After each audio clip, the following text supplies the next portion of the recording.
Chapter 24. Vatican City. Carla had departed Glimpton Park just after noon, leaving Norwood where he lay asleep in her bed. It had been an enjoyable few hours of pure lust, but that was all it had been.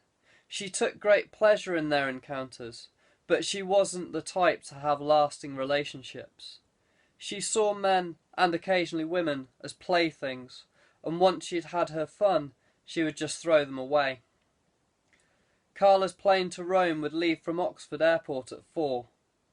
Normally she enjoyed these private flights around the globe when she was on the job, but this was one she was not looking forward to. Victor Negroni was flying with her.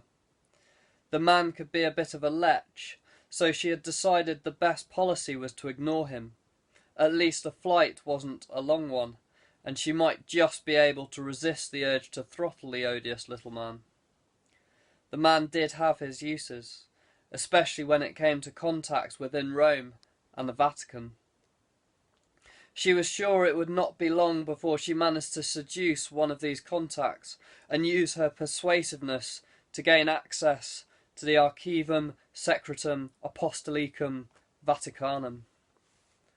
She casually brushed her long dark hair behind her shoulders as she stepped from the car outside the airport terminal. Her sleek red dress and tinted sunglasses gave her the air of a movie star as she momentarily paused, waiting for the chauffeur to collect her bags from the boot of the car, before walking off in the direction of the departure lounge. He followed in her footsteps as she strutted off towards the check-in for private flights. She had a few hours to kill before the flight was due to leave, so once her baggage had been checked in and the chauffeur had left, she took up a seat in one of the small cafe bars in the terminal and waited for Victor to turn up. It was so typical of the man not to be on time. She watched the comings and goings of other passengers as she waited for the repulsive little man to arrive. It was about an hour and a half later before Victor Negroni appeared. He was red in the face, with beads of sweat streaming down his wrinkled forehead. He had obviously been in a rush to reach the airport before the plane left, so much so that he barged his way past a group of passengers standing in one of the lines for a gate, in order to reach the bar where Carla sat, almost wiping out a little girl as he did so. The sheer disregard for other people angered Carla as she watched him barge his way towards the bar. She was baffled by whatever it was that made him think that he was above all those other people. He was a poor example of a human being, and certainly no gentleman. "Ready for our little trip?" he said, resting an overly friendly hand on her knee as he greeted her. "Victor, remove your hand before I remove it for you, permanently," she replied. "Come now, my dear, we must be civil." "I won't ask you again," she snapped. "As you wish. You can't hold out on me forever," he replied as he reluctantly removed his hand. Carla longed for the day that the Grand Master had no use for the man. She would take great pleasure in sending him to meet his Maker. For now she would just have to put up with the irritation of his existence. They passed through customs with ease and boarded the Gulfstream G550 jet. Carla waited for Victor to choose somewhere to sit, so that she could then position herself as far away from the little man as possible. She couldn't avoid him completely, but that didn't mean that she had to sit in his vicinity. She relaxed back into the plush leather-covered seat, closed her eyes, and fell asleep. Just over 2 hours after takeoff, the pilot announced that they were beginning their descent into Rome, adding that the temperature was mild for the time of year, at 16 degrees centigrade, but that it was very overcast and rather blustery.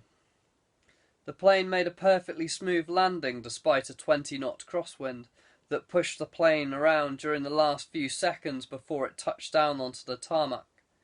gently coming to a halt before taxiing the short distance from the main runway to join the other private jets that had either just arrived earlier that day or were waiting to depart. The arrivals lounge had been festively decorated for the Christmas period.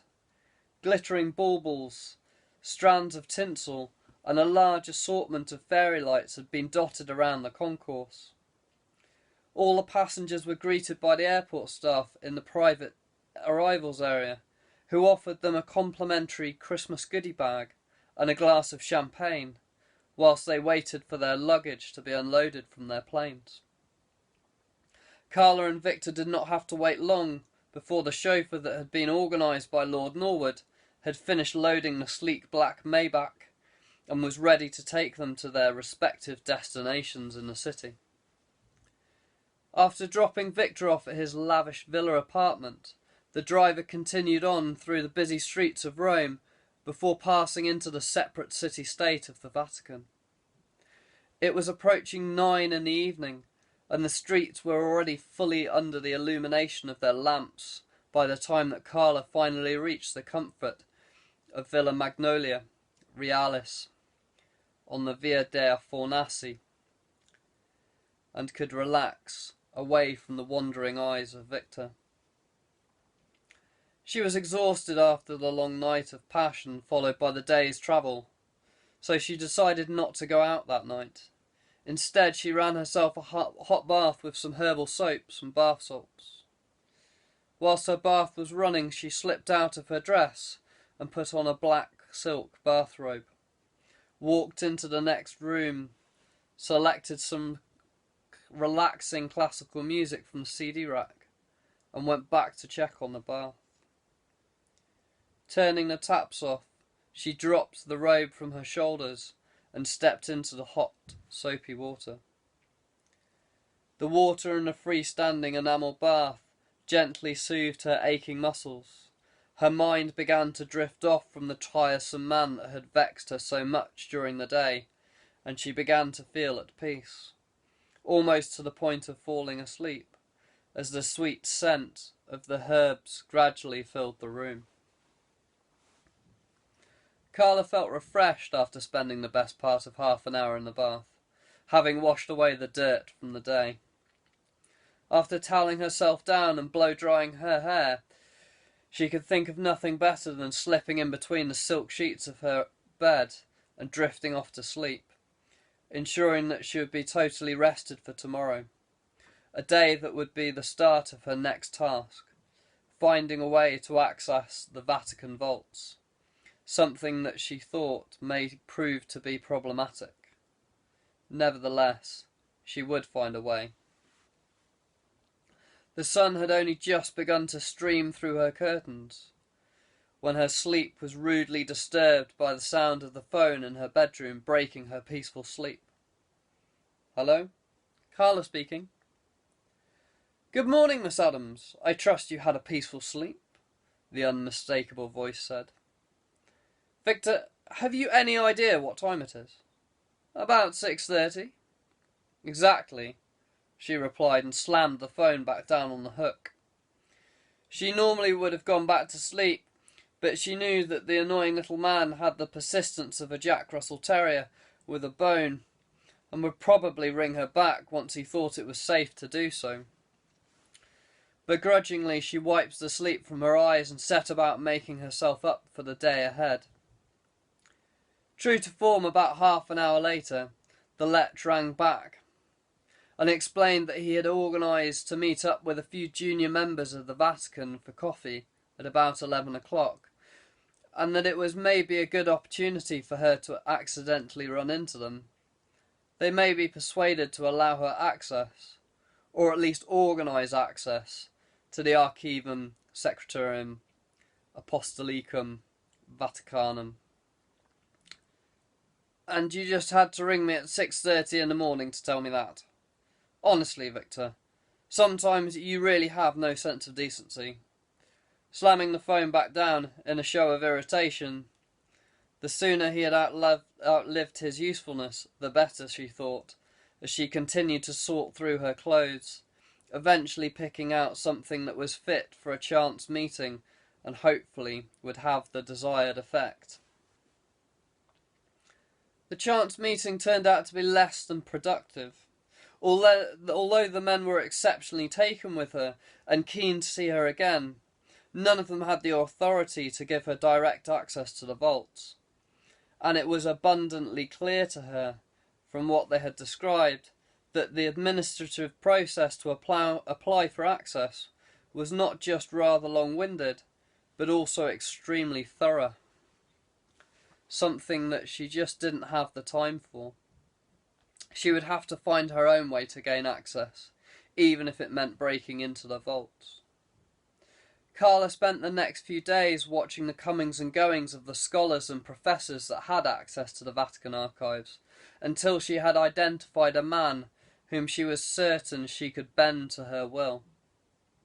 She noticed that after spending a long day in the archives, he liked to relax in a quiet bar not far from the archives, and she decided that this would be the best place to contrive a chance encounter.